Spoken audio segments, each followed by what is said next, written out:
In the last episode, I barely grazed the surface of what was going on when Peter Piper escaped from prison the first time.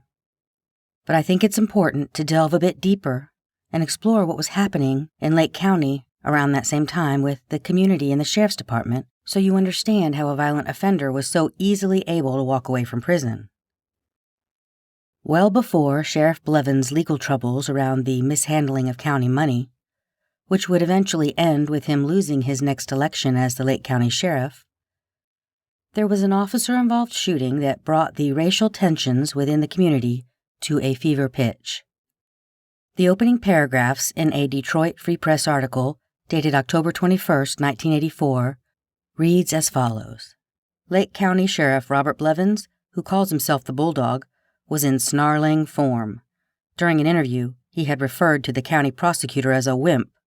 He said the former Republican county chairman was a liar and described the felony and misdemeanor charges pending against himself as a horse's ass. The ass part was understood beneath the 3 delicate dashes printed in place of the S's in the newspaper. The article went on to say, it was the sort of running diatribe which has come to characterize Blevins since he took over as sheriff in 1979. It is that sort of rhetoric, coupled with the negative publicity Lake County has received since he took office, that has alienated him from virtually every elected official and many former supporters. Blevins, at 39, is at the center of one of the most combative and, for sheer entertainment value, one of the most interesting political contests in the state. The article points to an incident early in his career as a Kent County deputy when he was suspended without pay for 30 days in 1972, after a civil suit was filed against him and the sheriff's department. A man named John Rincones, a Mexican-American, who Blevins arrested for drunk driving, alleged that Blevins had beat him with metal knuckles and made derogatory comments about Mexicans. The lawsuit was settled out of court for $3,000, $2,000 of which Blevins paid himself. Then the article went on to describe the more recent racial incident involving Sheriff Blevins, which was an officer-involved shooting of a man named James Wilson in June of 1983. Mr. James N. Wilson was born in Opelika, Alabama, and had been married for 37 years when he was killed. He worked for the Lake County Road Commission as a custodian. At the time of this incident, he was just days away from attending a family reunion in Florida, one that he had eagerly anticipated, according to his family and friends. In fact, he had gone that very day to pick up the airplane ticket in Grand Rapids, and it sat on his dashboard when police went through his car later for evidence. Mr. Wilson was a 59-year-old African-American man who was shot by Deputy Randy Gerke of the Lake County Sheriff's Department, who was 26 years old at the time, and only 2 years on the job when the incident occurred. I'm going to say right at the jump that the shooting was eventually ruled justifiable homicide by the prosecutor, even though after that ruling, Detective Pratt continued his investigation for months for a variety of reasons, most of which having to do with positively nailing down every piece of information because he had not even completed his investigation before the prosecutor made his ruling. I also want to say right away that having gone through the entire case file on that shooting, I feel comfortable with the ruling of the prosecutor as a matter of law, because of the many witnesses to the incident, many of whom saw Mr. Wilson firing at the deputy. Their statements fit together to paint a pretty clear picture of what occurred that night. Among these witnesses were a Lake County commissioner and his wife, the postmaster of Baldwin, and a man who worked for the Forest Service. So basically, this is what happened. Mr. Wilson was speeding and got pulled over by Deputy Gerke in an area where there were multiple residences where people were able to observe the 2 cars parked out on the shoulder for what ended up being a long enough time that Mr. Wilson got out of his car and became belligerent with the deputy about why it was taking so long. Later, when the deputy's car was inspected by Detective Pratt, he found an open vehicle code manual sitting on the front seat, along with 2 citations that had already been written. They were still attached to the citation booklet, one for a violation involving a mutilated operator's license, and the other for speeding. It appears as though it was taking some time for the deputy to research the citation code, as the information he called in from the license and registration did come back pretty quickly, about 5 minutes. Mr. Wilson's driver's license and registration were also found on the seat in the patrol car, and it was noted that the last 2 numbers in the series that made up his operator's license were scratched out. So was his middle initial. The radar unit in the car was locked and flashing at 69 miles an hour for the target vehicle and 57 miles an hour for the patrol car speed. Sheriff Blevins was at the scene along with other Lake County Sheriff's deputies when Detective Pratt arrived. By that time, a body lay beneath a yellow blanket between the 2 vehicles. The EMS personnel had already been to the scene and left, finding the man deceased before Detective Pratt arrived. Blevins then told the detective that Deputy Gerke had stopped the victim for speeding and was writing the tickets when the victim became combative. At that point, the deputy decided to arrest him for disorderly conduct, and the victim began struggling as he was trying to handcuff him. They both fell to the ground behind the victim's car, and at some point, the victim grabbed the deputy's service revolver from its holster and pointed it at the deputy. There was more struggling. The deputy said he then went for his mace, couldn't get that out, and then drew his backup gun from his front pocket. The multiple witness accounts basically lined up. Some heard the man yelling, "If you're going to give me a ticket, just give it to me." Another heard the man say, "If you don't give me that ticket, I'm going to leave." Multiple people ran to assist the deputy when the 2 men were struggling on the ground, but everyone took cover when the deputy yelled, "He's got a gun." Some even saw the actual gunfire at the point that both men had gotten back to their feet, although a single witness remembered seeing the African-American man doubled over at one point. Later, a bottle of nitroglycerin for chest pains was found on the ground nearby, and later in the investigation it was learned that Mr. Wilson did have heart trouble. There were multiple shots fired by both men, and eventually Mr. Wilson was shot and fell forward and died instantly. It does become clear that the deputy had the man pulled over for some length of time. One witness described serving dinner as the man was first being pulled over, and her family completely finishing dinner, with her even going upstairs to do some chores before she even heard the man begin to shout. According to her, she heard the man say, "You can't arrest me for a traffic violation. You don't have no right. These are my witnesses."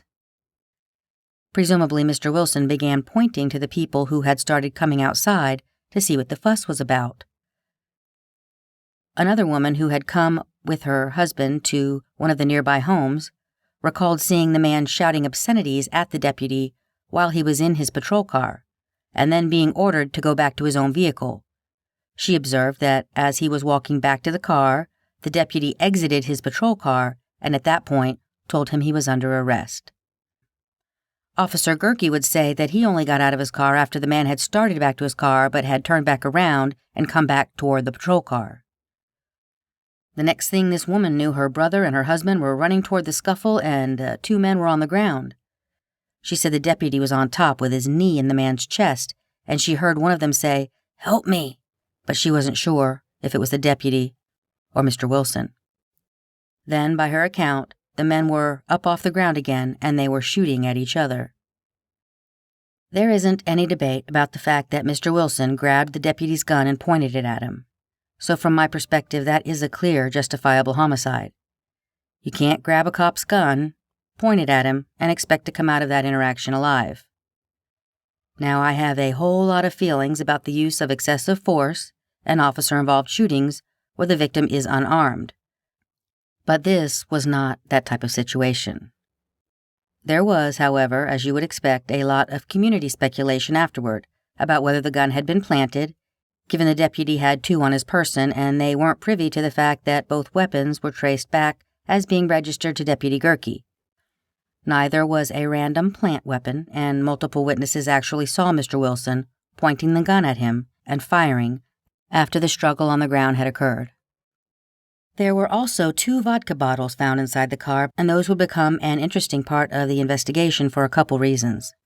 The deputy stated that he never saw them, and Sheriff Blevins had told Detective Pratt that the scene had not been touched except for the opening of the driver's door on the victim's vehicle, where he and Sergeant Seelhoff of the Sheriff's Department had noted 2 bottles of liquor laying on the left front floorboard. According to Seelhoff and Blevins, the left front floorboard was wet, with 1 bottle having a loose cap. Deputy Gerke never mentioned seeing any of that, and in fact, in his report specifically said that he'd seen no contraband when obtaining the victim's license and registration.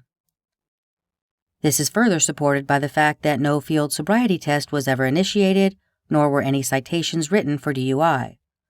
Although he would later say when he was interviewed that he had smelled the slight odor of alcohol on the victim. So he had smelled the slight odor of alcohol, but he never asked anything about the alcohol and never found the bottles on the floor. The victim's possible drunkenness would be challenged by a witness who Mr. Wilson had just left from visiting at Gerber Memorial Hospital before the traffic stop occurred. This person insisted that he had not been drunk, nor had they smelled alcohol on him. Another couple, who had ridden the elevator at the hospital with Mr. Wilson, also said they had not smelled any alcohol on him. When Deputy Gerke was questioned early that morning around 3:30 a.m. by Detective Pratt, he requested that Sergeant Seelhoff be present. After establishing how the stop had occurred and how he had originally passed the car in the opposite direction and turned to follow him, when the radar locked at 68 miles an hour, he described pulling him over. He said the driver got out of his car and he had to advise him to remain in the car. The deputy said the man became very upset for some unknown reason, insulting his intelligence and saying he wasn't speeding. He said that after he received verbal abuse and insults from the subject, he obtained the license and registration, and the man informed him that he worked for the Road Commission. The deputy said he took that to mean that because he worked for the Road Commission, it gave him some extra rights, and he was not supposed to get a citation. According to Deputy Gerke, the man was very hostile and speaking in a very loud tone of voice that he described as yelling. In this statement, he also said that while he had looked for contraband in the car, he had not seen any. The deputy says that when he went back to the patrol vehicle and began writing citations, and while he was looking for the violation code of one of the offenses, the victim came back to the patrol car. He was asked to return to his car and was told he would be contacted in a few minutes because the deputy was not quite finished. Deputy Gerke said the suspect was very upset, wrongly stated that it had been 45 minutes, and again began insulting his intelligence, saying he had no business stopping him. In reality, it had been closer to 20 minutes from the time he was pulled over until the time of the altercation, although Deputy Gerke does seem a bit defensive about his intelligence being insulted. He repeated this in his statement multiple times. The deputy said that at this point, he believed he had taken all the verbal abuse he thought he had to take, and the suspect was creating a disturbance. People were beginning to come out of their homes. Deputy Gerke said he told the man to place his hands on the trunk, which he did, and when he grabbed the man's left hand to place it behind his back, the suspect broke his hold and pushed him back, asking why he was being arrested. He was told that he was being arrested for being a disorderly person and that he was hindering in the performance of the deputy's duty of issuing the tickets by continually coming back to the patrol car and harassing him. When the toxicology results eventually came back, the victim's blood alcohol level was found to be at 0.195%. It was learned that Mr. Wilson had purchased 1 pint of Mohawk vodka around 2 o'clock that afternoon at a local store. Detective Pratt interviewed Sheriff Blevins a second time because it was learned from another source at the scene that the sheriff had handled the alcohol bottles in the vehicle, but he did not offer that information when Detective Pratt asked him the first time about what he had touched. During the second interview, when Detective Pratt asked again what had been touched, Sheriff Blevins told him that he had checked the service revolver near Mr. Wilson's body by tipping it up and opening the cylinder. He noted 3 rounds had been fired. However, he still made no mention of handling the alcohol bottles. And there were some other troubling things that came out during the investigation. In an article in the Detroit Free Press, Mr. Alvin Smith, the Lake County Ambulance Service Director, who is African American, was quoted in the paper as saying that white officers at the scene had ordered the ambulance crew away. He said he heard one dispatcher say, "It's not a deputy shot, it's just a black guy." Obviously, that did not help tamp down the racial tensions. So Detective Pratt made an effort to get radio traffic recordings to confirm this allegation, but because the Lake County Sheriff's Department didn't record the radio traffic at the time, he had to contact both Mecosta and Newaygo counties because they did. Unfortunately, neither recorded radio traffic on the frequency used by Lake County Sheriff's Department, so he was never able to confirm that allegation. Another very problematic issue arose when Detective Pratt looked into the Lake County Sheriff's Department's lien check. It turned out to have been in error. In reviewing the criminal history check they had done, Detective Pratt did not feel that they had correctly identified the victim. Even when Detective Pratt advised Sheriff Blevins of this, the sheriff still insisted on making a public press release, which stated that Mr. Wilson was believed to be a wanted individual and had an extensive assaultive background, including against police officers.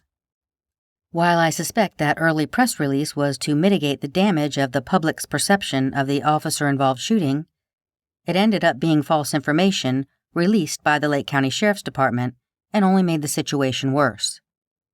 Most law enforcement officers would have understood that releasing that type of information so early, without confirmation, in a situation where racial tensions were already at a boiling point, at its most generous would be seen as unfortunate, but at its worst, seem purposely inflammatory. About a week after the incident, Detective Pratt noted that after cross-checking the victim against another individual, he confirmed that the information they released did not pertain to the victim, James Wilson. Mr. Wilson's funeral was held at Christ Community Church in Baldwin and attended by about 300 people.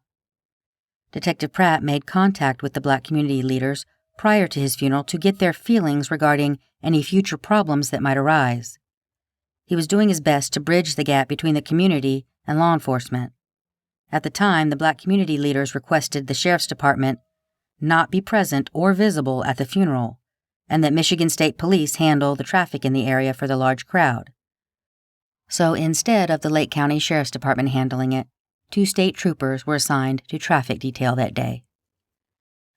Detective Pratt also sat down with a civil rights lawyer at the home of Robert F. Williams, the activist I mentioned in the previous episode who had been so firmly stuck in Blevins' craw. Ernest Goodman, an attorney out of Detroit, had the confidence of the community, and it was thought that they would believe what he and Mr. Williams told them about this incident, so Detective Pratt discussed his findings with them in the investigation up to that point. In the end, while it was ruled a justifiable homicide, the FBI testing of the atomic absorption analysis kit could not provide a positive determination as to whether Mr. Wilson had even fired a gun. But that would be a detail the public would never hear. It might even surprise you to know that those kinds of tests are often inconclusive. People think gun residue and ballistic tests are slam dunks, but from my experience, that is not so for many reasons. They very often come back inconclusive. They weren't even able to get any usable prints off the alcohol bottles, which does seem a bit odd to those of us who expect prints to be fairly easy to get off something like a bottle that a man had allegedly just been drinking from. In the end, more often than not, cases do come down to circumstantial evidence.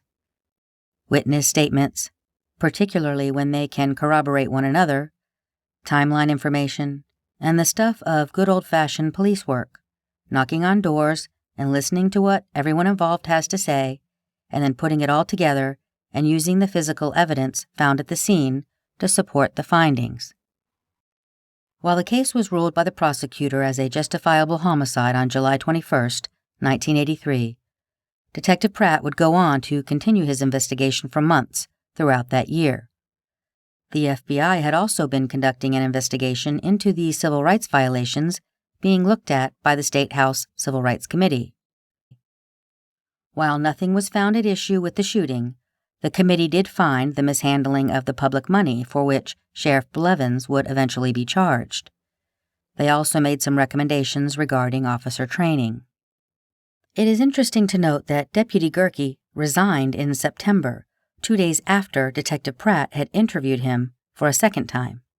He said, "It's sad to note a small group of citizens could band together to destroy and lie about nearly every arrest I've made in the past year, to systematically and deliberately change those facts to make me out to be a racist and a brutal officer."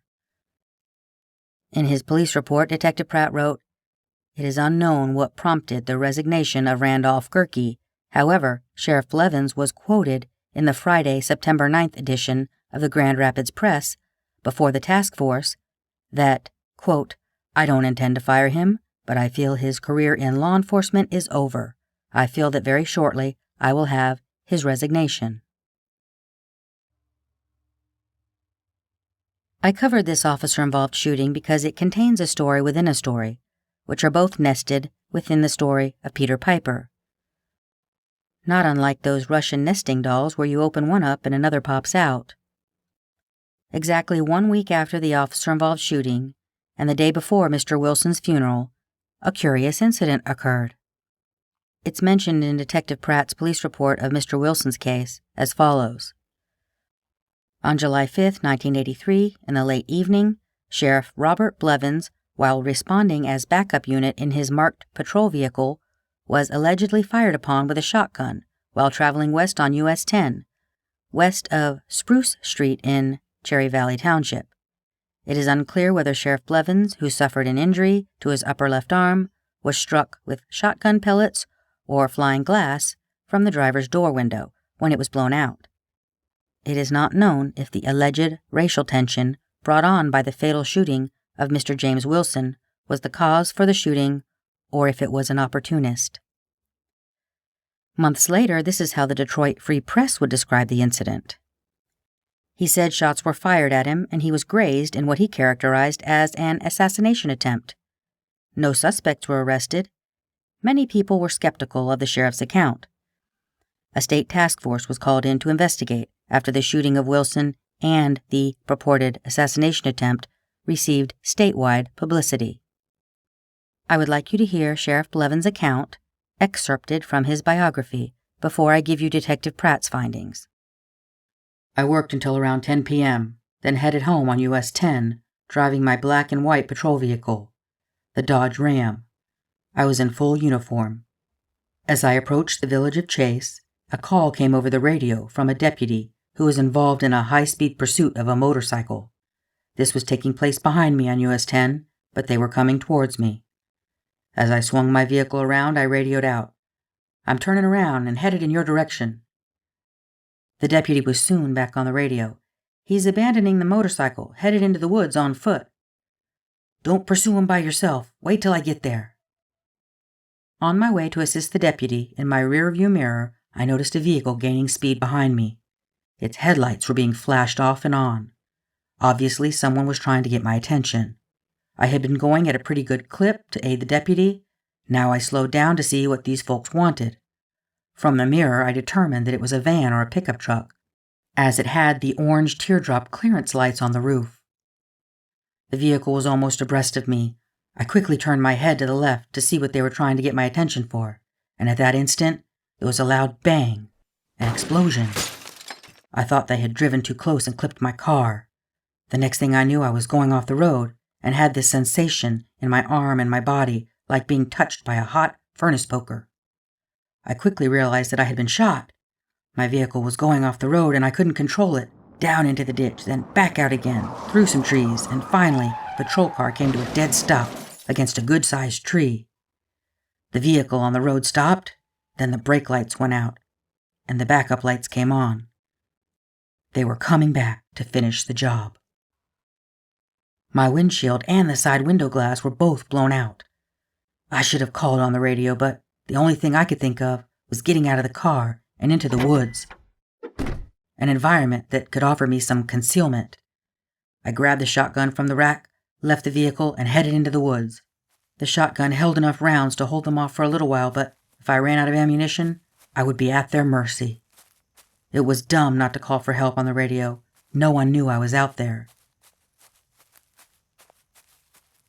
The vehicle backed up and sat there for 30 seconds or so. Finally, it sped off. Perhaps they dropped someone off. I listened intently for some noise, brush cracking, anything. It was dead quiet. After a while, I convinced myself that they had left. Either they figured I was dead in the vehicle, or if they saw me get out, they weren't willing to try and find me. Returning to the vehicle, I called the dispatcher, told her I was on US 10 near Idlewild, and I'd been shot, and they needed to send backup. I was real lucky. The fact that my head was turned just before the shot was fired probably saved my life. My shoulder caught the buckshot along with the dashboard and windows, but not my head. They took me to the Reed City Hospital for treatment. It was a grazing wound. The flesh had been peeled back, but there was no buckshot to remove. The next day, I held a news conference. I explained that I did not want any manhunt started, no retaliation, white versus black, no revenge. There would simply be an investigation to look for suspects. It probably was just a random shooting of a police officer, and unknown if the shooters were black or white. That is what I told the press. I thought otherwise. Everyone in the county knew that I was the only one that drove that Dodge Ram patrol car. There was no doubt in my mind that this was an organized hit. The shooting of the black man, Mr. Wilson, gave someone the perfect opportunity to get me and make it look like a retaliation shooting. A couple days after the alleged shooting incident, Sheriff Blevins requested that Detective Pratt assist in the investigation of the shooting. I'm not sure if he did that because there were already questions being whispered around town about the veracity of his account, or if he thought that a fellow cop would have his back. If he was betting on the latter, he bet on the wrong state police detective. Of the condition of the car, Detective Pratt wrote, "The vehicle was checked and it was found that what are believed to be shotgun pellets struck the vehicle in the area of the left driver's door, breaking the large window glass, denting the forward window track, and also the forward door frame after scoring the left vent window. The left spotlight, red lens, had been broken by pieces believed to be lead. The lower left windshield had been struck in two distinct spots, causing penetration of the inner layer of glass and a spiderwebbing effect. The evidence below was found either on the dash, seats, or floorboard of the vehicle. Samples of a grayish-colored substance, possibly powder, were obtained off the windshield, on the inner left side, left outer vent glass, and the outer surface of the red lens on the spotlight. In judging the angle that the believed pellets struck the sheriff's vehicle, it is the undersigned's opinion that if fired from the right side of the suspect vehicle, it would have been done while the passenger area was near the rear of the sheriff's vehicle, in the rear bumper area. If the pellets would have been fired from the driver's side of the suspect vehicle, it would have had to have been at least a large car length behind the sheriff's vehicle, probably straddling the center line of the roadway. Newspaper accounts provided by the sheriff state that the suspect's vehicle was alongside the sheriff's vehicle. Of the skid marks, Detective Pratt noted that the marks made by the tires on the left of the sheriff's vehicle measured 9 feet long, and on the right, 18 feet 10 inches. This, he noted, was presuming that the vehicle was traveling westbound, as the sheriff alleged. After leaving the road, the vehicle traveled in a slight northwest direction, striking a jack pine tree that was about 8 inches in diameter and located 41 feet and 10 inches north of the edge of the roadway. Quote, "Actually, the vehicle traveled 48 feet and 1 inch after leaving the roadway until striking the tree. It traveled up a rise which was 14 inches higher than the roadway and 16 feet north of the north edge of the roadway, after the vehicle had already traveled 21 feet 4 inches off the road. The only glass believed as having come from the driver's window of the sheriff's patrol car was found 6 feet 4 inches south from the jack pine tree that was struck, and also glass was found alongside the vehicle track, possibly where the door was opened after the incident. No other glass was found, although the area was checked, especially in the area of the rise mentioned earlier, because it was felt that some glass possibly would have fallen when the patrol car jarred as it went up and down the rise. No evidence of the shooting was found, and the exact location where it occurred is unknown, some 4 days later. A month later, when lab results on the lead pieces came back, Detective Pratt wrote that while it was believed that it could be buck-type shot, the condition was too damaged to determine their original size. The fiber submitted was determined to be characteristic of an overpowder used by Winchester Western in their shot shells, but again, the evidence was too damaged to judge the gauge size. Cloth patches containing wipings from the sheriff's vehicle did give a positive reaction for the presence of lead. Sheriff Blevins contacted Detective Pratt on the 15th, 10 days after the incident, indicating that he had a possible suspect, although there was no motive to be seen other than the sheriff telling him that he had past dealings with the alleged suspect and his family. Months went by with no more in the report other than journal entries where they had received nothing new from the sheriff regarding the incident. In fact, it wasn't until January 5th of 1985, a year and a half with no new information, that Detective Pratt made what would be his complete findings on the matter pretty clear. The paragraph here, at the end of this report, has a notation that reads, "Confidential," which, by the way, marks the very first time I have ever gotten a FOIA request back with confidential portions not redacted. As you might imagine, I was very excited. Quote, Sheriff Robert Blevins sustained a contusion on his left shoulder, which possibly could have been caused by striking the door of his patrol vehicle after leaving the roadway of US 10, either when bouncing through the ditch adjacent to the road or when the tree was struck. He also suffered 2 superficial abrasions, laterally, to his left upper arm. There was no lead flare in the abrasions, according to the X-rays taken on the day of the incident, shortly after the shooting when he sought treatment at the Reed City Hospital. Although no bandage was necessary, Sheriff Blevins insisted one be applied, so 2 small butterfly-type Band-Aids were applied. Sources advise that the alleged wounds were so minute they did not require any type of bandaging, and especially not the type that Sheriff Blevins was observed wearing approximately 6 weeks after the incident. As lead traces were found on swabs taken by the undersigned off the left spotlight lens, the outside of the left door vent glass, and off the inside of the left windshield, it seems strange that if the sheriff had been shot in the arm, that no lead flaring was found during the X-ray of his arm. Although this investigator was not called to investigate the incident at the time of the occurrence, it is known that no shell casing was ever found. The reason surrounding the sheriff's presence in the area where he was has changed several times, and the sheriff's identification of the alleged suspect vehicle is sketchy at best.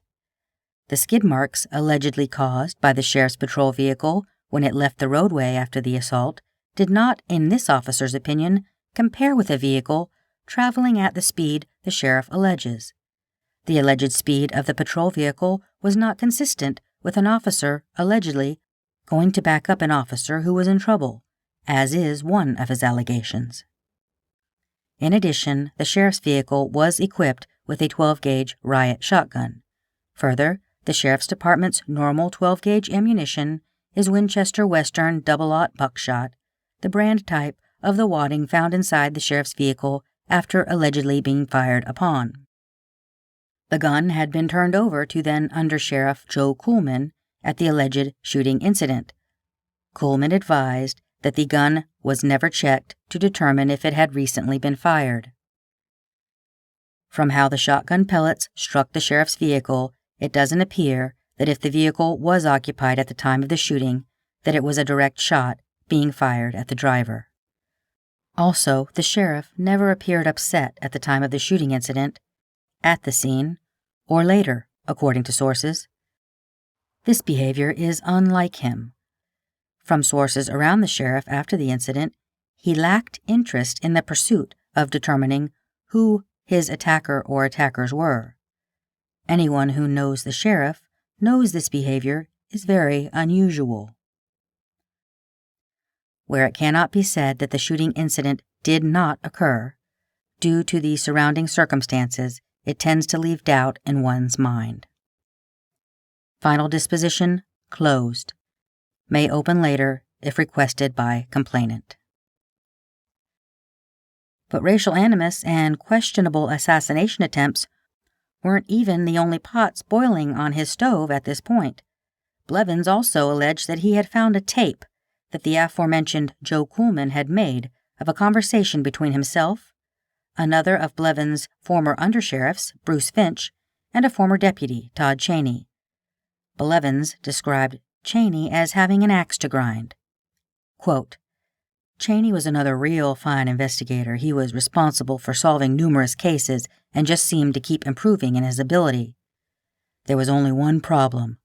Todd felt that on cases he solved, he should be the one interviewing with the media instead of the sheriff. He wanted the limelight. I afforded him the opportunity to do this occasionally, but most of the time I did the interviews. Never was I reluctant to give credit where it was due, but this was my department and I was the one to face re-election every 4 years. Todd didn't seem to grasp this. The more cases he solved, the better he got, the more resentful he became, until he resigned. According to Blevins, sometime after his trouble started, he found an audio tape of 3 former employees talking about him at the Oasis Cafe in Branch, Michigan. On this alleged tape, his former undersheriff allegedly said he had been offered $15,000 to get information that would discredit Blevins. Allegedly. I'd personally like to put out an APB on that alleged audio tape, because I bet that was a damn interesting alleged conversation. Anyway, when Sheriff Blevins' legal troubles finally came to a head, he asked the Attorney General, Frank Kelly, to convene a grand jury when he couldn't get the local prosecutor to bite. This would be the same prosecutor he called a wimp, according to the Detroit Free Press.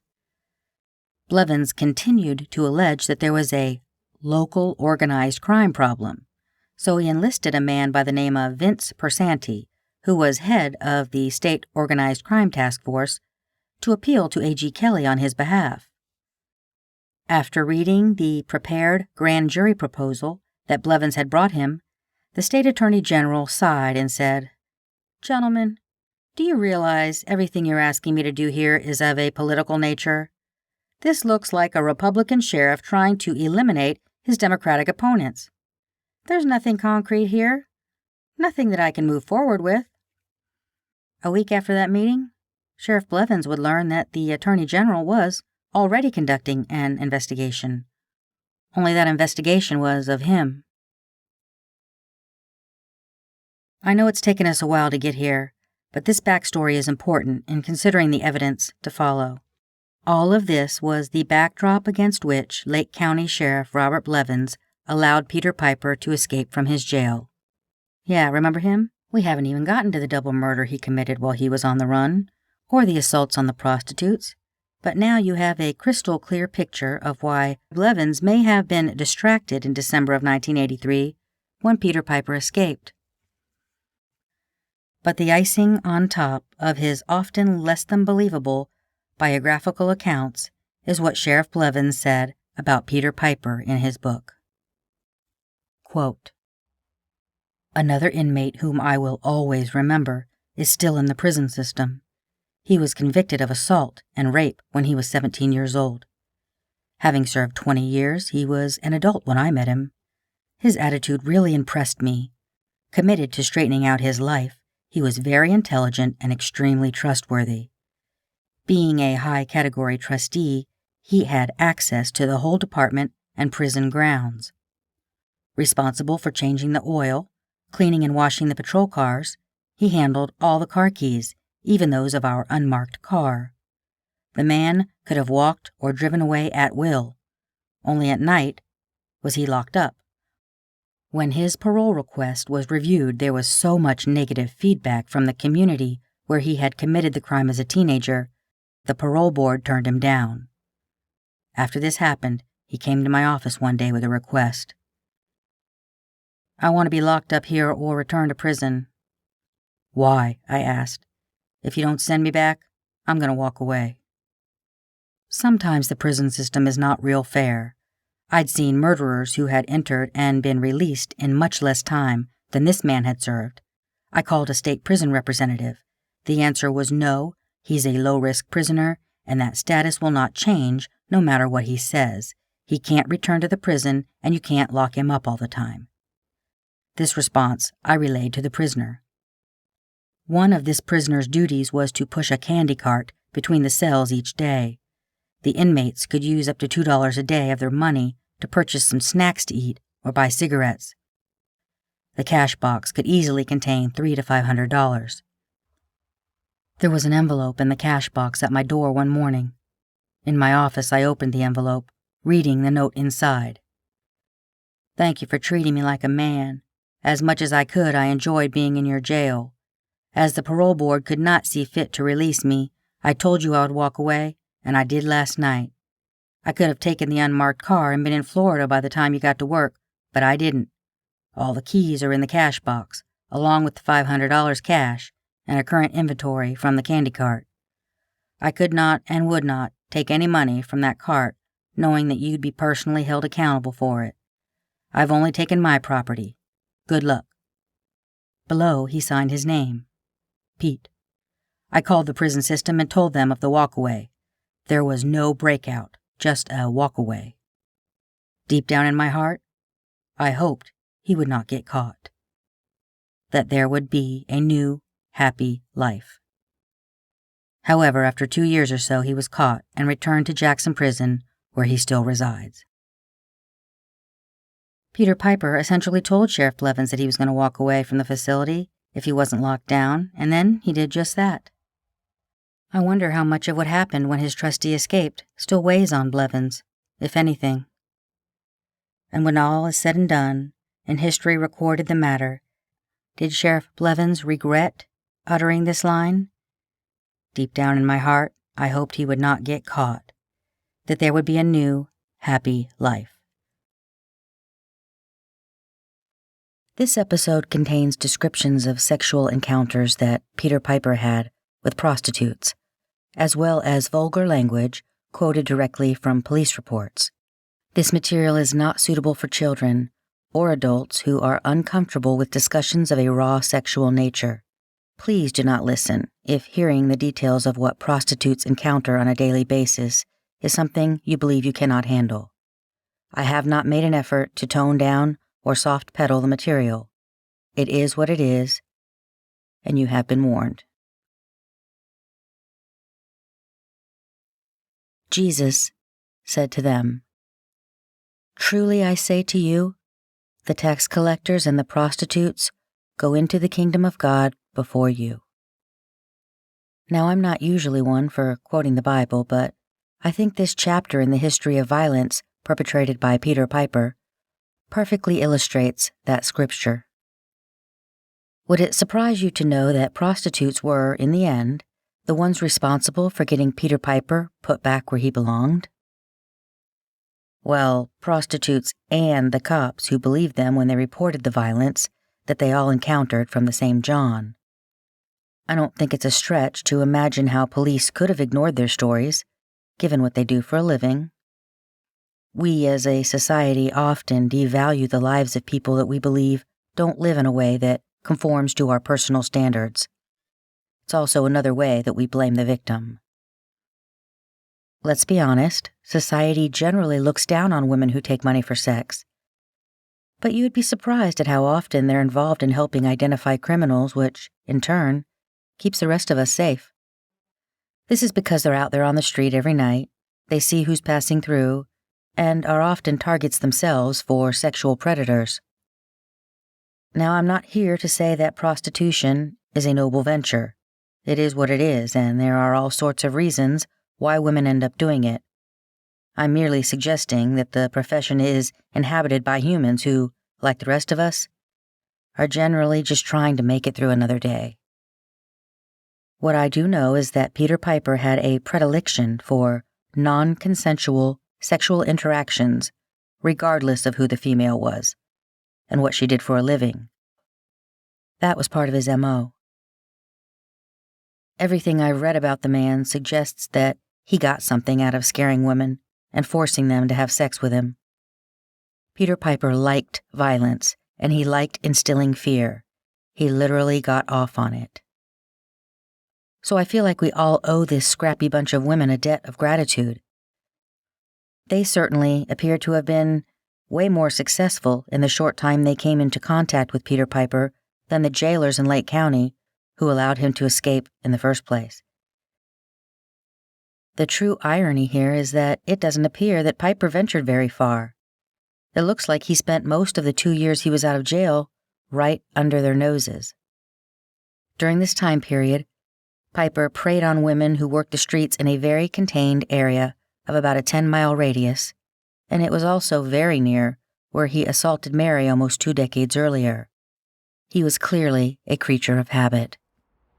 In August of 1985, a woman named Rhonda, who worked as a prostitute, reported an assault by a white male that she described as 25 to 32 years old, 5'9 to 5'11, and had a short beard with about 1 inch of growth and light brown hair.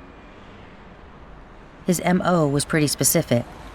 He would pull up, ask how much, negotiate a price, and then, once he got them into the car, he would drive them out of downtown and park in an isolated area, literally across the tracks, and then begin threatening them.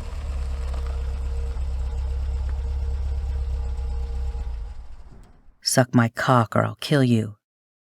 That's what he said to Rhonda. There does appear to be a certain point in these situations where you can see some of the women realizing they're going to have to comply or get hurt.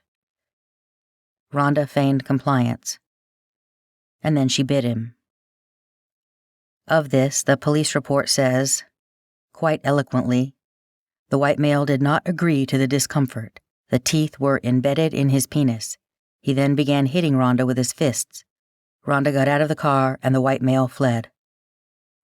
Rhonda was treated at St. Mary's Hospital for a possible broken jaw, and when the incident was reported, she agreed to go into the station the next day to follow up. Her complaint was almost closed after she was shown a series of mugshots from which she was unable to ID the suspect. It's not known whether Peter Piper was one of the pictures she was shown, but what does become clear in the next reports is that he was using an alias. He was going by the name Robert Thomas. What I suspect happened next is that she talked to her girls. You see, they look out for one another on the streets. In their line of work, it's almost mandatory. I suspect they shared some stories and realized that a few of them had similar experiences with a man who fit the same description. A sexual predator who is already on the run doesn't have a lot of safe choices if he wants to stay out of prison. Prostitutes, at this point, are his best option to feed his need for forcible violent sex, because he probably figures many of them won't even report it, thinking it's just an accepted hazard of the trade. And I am guessing, based on how long he was out there, a lot didn't report it. By this time, he had been out of jail for almost 2 years, so it's reasonable to assume he had done this way more times before this handful of women came forward. But the fact that he was preying on women in such a tiny geographic area suggests that he might not have been as smart as he thought he was. He was going to get caught eventually. It was just a matter of time before people started connecting the dots. What this says to me is that his need to be violent and sexually aggressive outweighed any common sense he possessed that suggested he should lay low if he wanted to stay out of prison.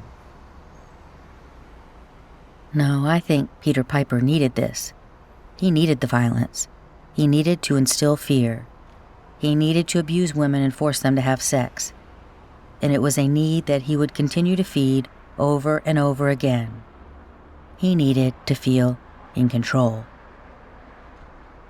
In November, a couple months after Rhonda's assault, 2 more prostitutes were assaulted, a day apart, November 17th and 18th of 1985.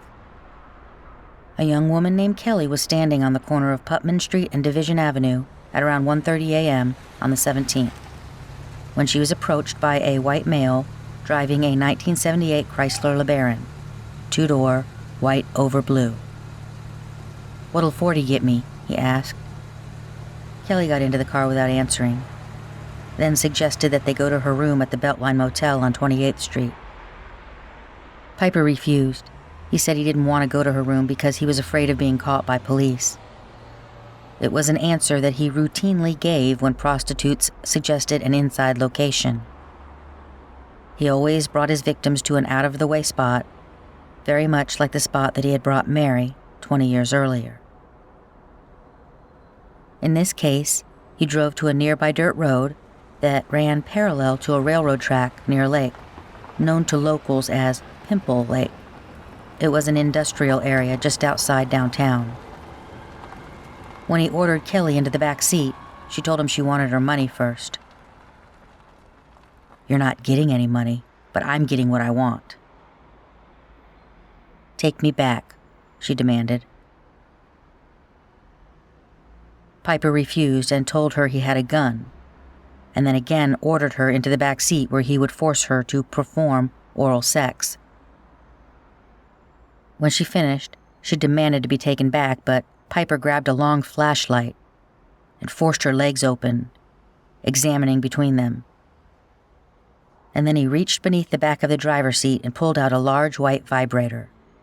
"I'm gonna shove this up your ass," he growled. Kelly instantly grabbed the flashlight and smacked Piper over the head with it. But that's when she saw the gun on the floor of the back seat, and it was nearer to him than her. She scrambled out of the car, dragging her clothing along with her and trying to run away, one leg out of her jeans and pantyhose, the other leg still in. She ran toward the railroad tracks and up an embankment, scrambling through 2 disconnected boxcars and across a field, which would later be determined to be the Magic Railroad storage lot. She finally made it back to Chicago Drive, scrambling to pull on her clothing before flagging down a Port City cab near Burlingame. She would later tell police that when she had jumped from Piper's car, he threw it into gear and sped off, splashing mud all over her.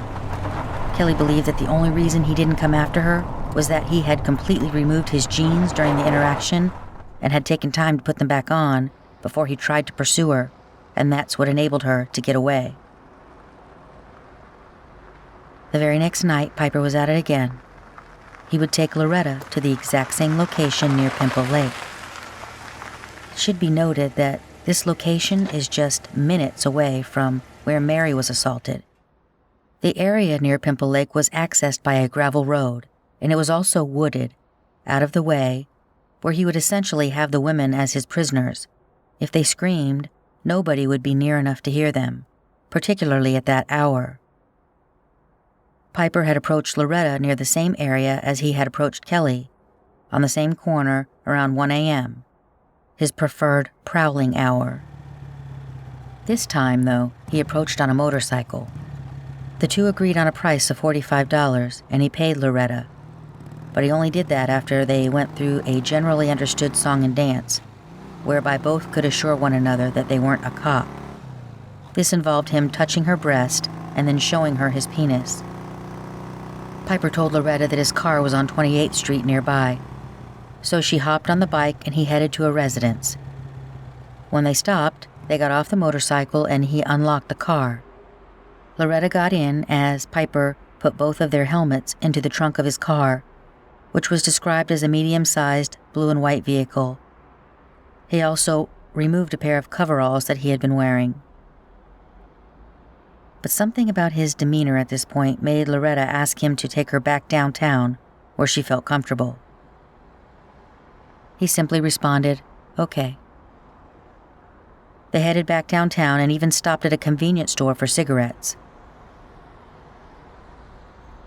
After that, he headed to a warehouse behind which he accessed a dirt road that led to Pimple Lake. "Where are we going?" Loretta asked. "I'm just taking a shortcut to Wealthy Street and Market," he lied. As they passed the north side of the lake, he said, "Oh, I guess it's too rough to drive through." So he turned left, up a hill, and at the top of a knoll, there was a clearing. "I want to date right here," he told her. Date, what strange terminology. Given that he knew he was about to force her to have sex with him, without paying for it, as they'd originally agreed. Now I know that prostitutes often call these stops dates, but it's also interesting to recall that after Piper had been convicted of the vicious rape and beating of Mary, he went on to insist that their encounter had been consensual, and further alleged that he had only beaten her because she instigated him after he refused to pay for sex. Nobody in their right mind believed that. Mary was a 17-year-old Catholic schoolgirl with a sterling reputation. No way she offered him sex for money. But I started to wonder about something. Was Piper replaying that incident with Mary over and over with these prostitutes? Clearly he doesn't understand or believe in consent, because none of these acts are consensual. Mary certainly wasn't, but even with the prostitutes, once he reneged on the original monetary transaction, it was no longer consensual in any of these cases, and they all ask to be taken back where he found them.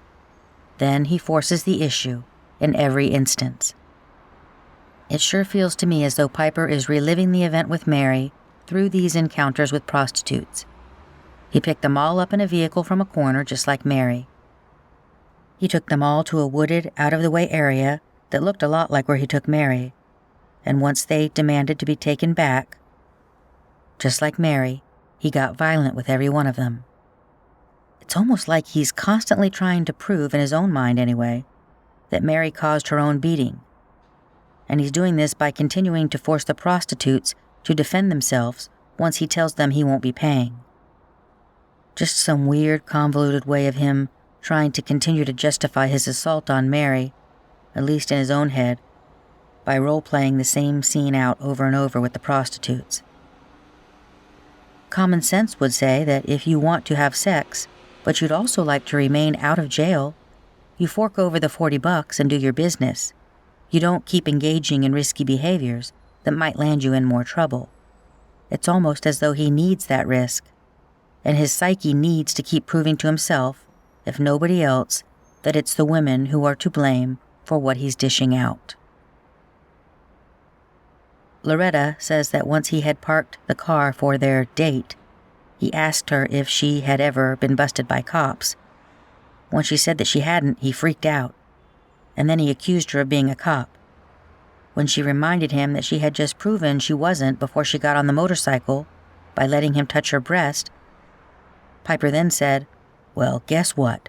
I'm a cop, and you're lucky that I picked you up instead of one of my buddies.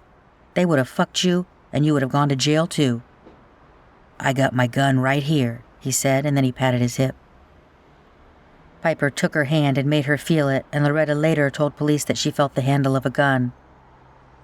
At that point, he ordered her into the back seat. When he got back there with her, he immediately demanded his money back. "I'm gonna get my money and have my pussy too," he threatened. "You don't have to treat me like this. Just bring me back and you can have your money," Loretta told him. He grabbed her purse and took the money out, and then began rifling through it, looking for her identification. After that, he grabbed her hard by the breast. "You don't have to treat me like this," she repeated. To that, he responded by grabbing her by the throat and shoving her into the corner of the back seat of the car. "Look, bitch, I can get real mean. You better get out of those clothes."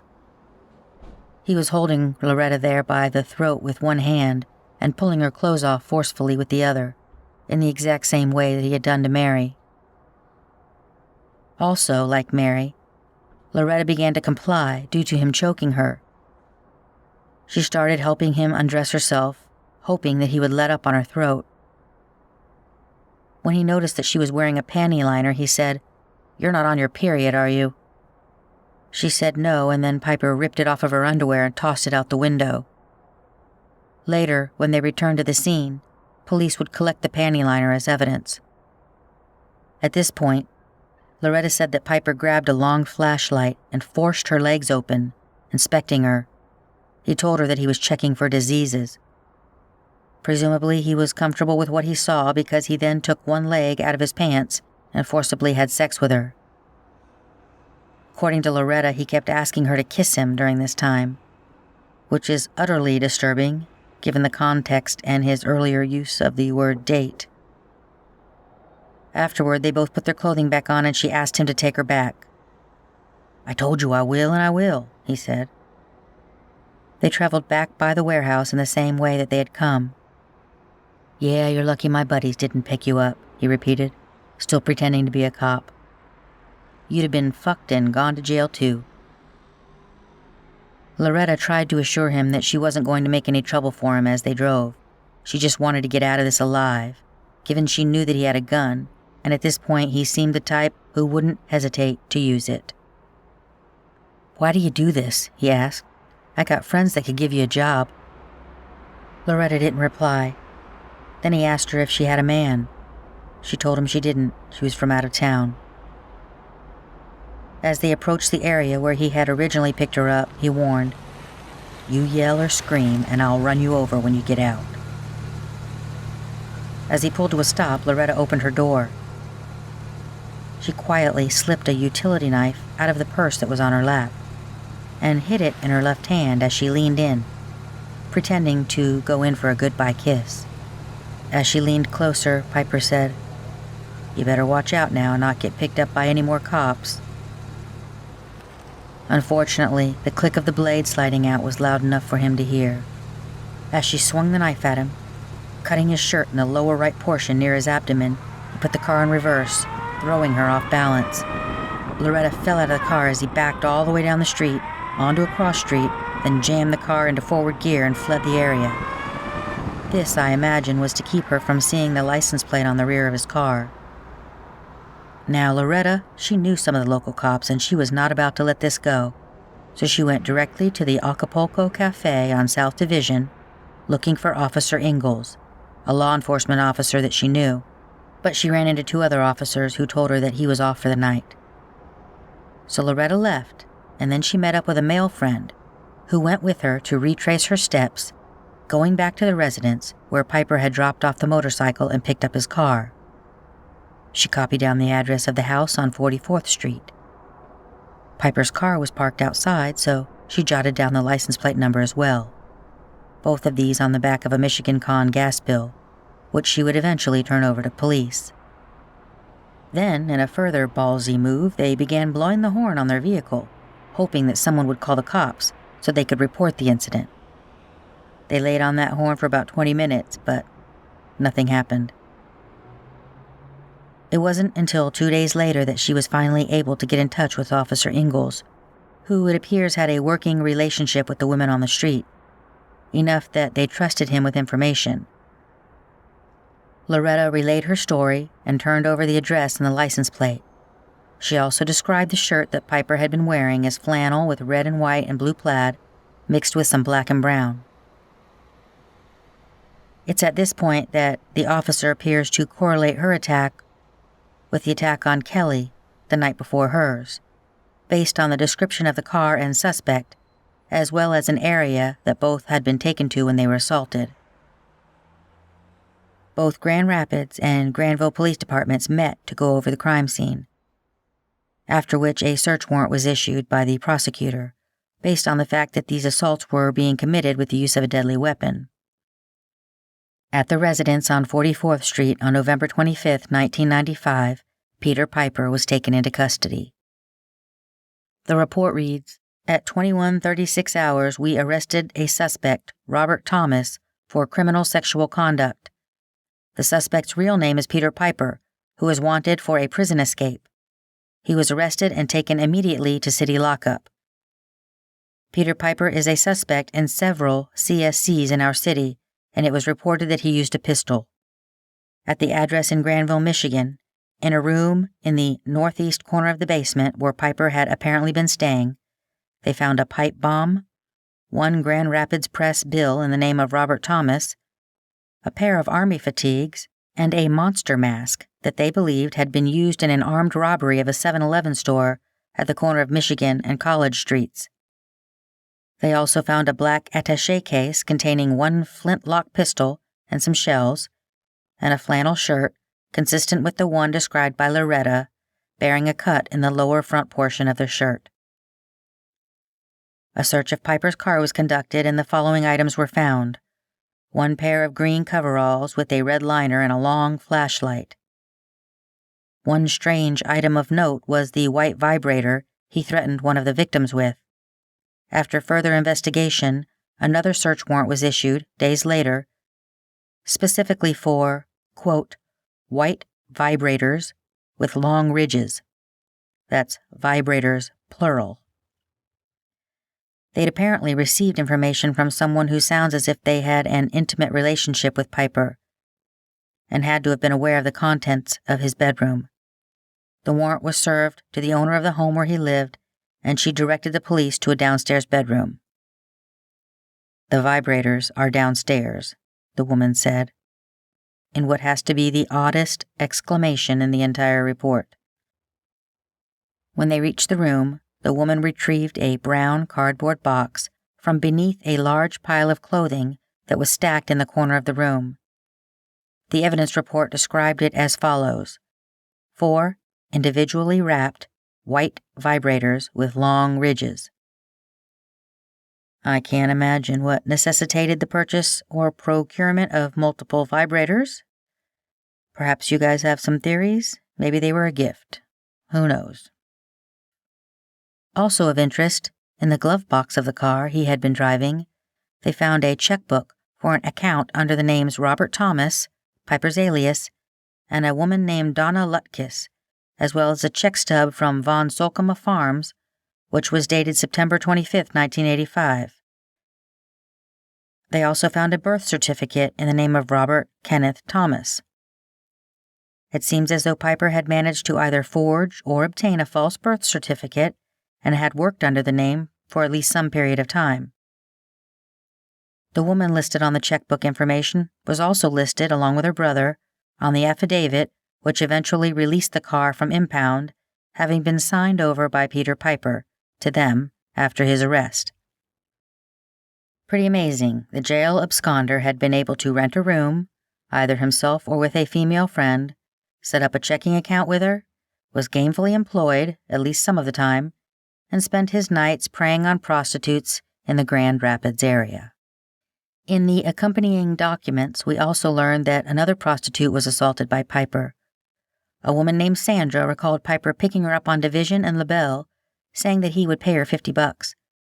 She told him she wanted to go to her room, but he refused, saying that once before he went with a girl and the police were waiting under the bed for him. I think her creep detector went off at this point because she tried to get out of the car and opened the door slightly. At this point, Piper put his hand in his coat and barked, "Shut the door or I will blow your motherfucking head off."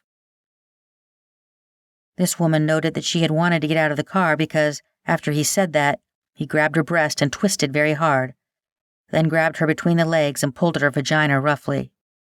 When she didn't close the door all the way, Piper pulled the gun out of his pocket, put it to her left temple, cocked it, and said, "I'm going to get some pussy tonight, and I'm not going to pay for it." Right about here, Sandra made her move. She grabbed the steering wheel, jarring them off course, and then jumped out while it was still moving. She ran to the nearest door for help. It's noted in her police report that Sandra had told Kelly what happened to her, and both women were eventually able to ID Piper, along with Loretta. These brave ladies sharing information, and then all coming forward to report the incidents, are why Peter Piper is in jail today. It was their cases, which local prosecutors acted on very quickly, that got him back into jail. But there were 2 more crimes that had yet to be attributed to Peter Piper. 2 murders that he had committed the year before in May of 1984. Stay tuned.